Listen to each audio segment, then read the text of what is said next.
To set up an email report in Marketo, you'll need to go to Marketing Activities, find the program that you've run or you're about to run. So in this case, we'll use the internal test send because it has some results. Right-click, create a new local asset, and select Report.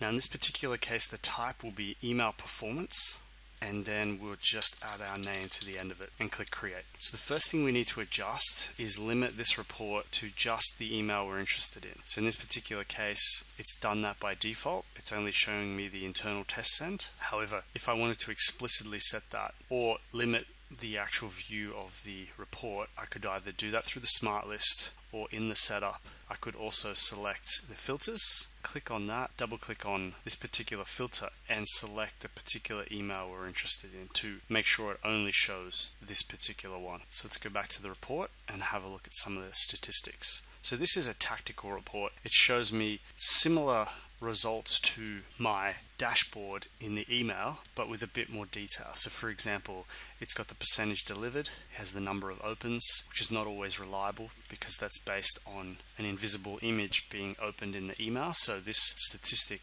is not one that you should particularly rely on. The percentage clicked is very important because that is as close to conversion as we can get in this particular email, and also the unsubscribe rate as well as a percentage of the sends, and some statistics around when it was sent and wasn't sent. So this report is good for just some of the tactical email statistical reporting. And of course, we can also export this particular report as a spreadsheet by clicking the Export to Excel button at the bottom.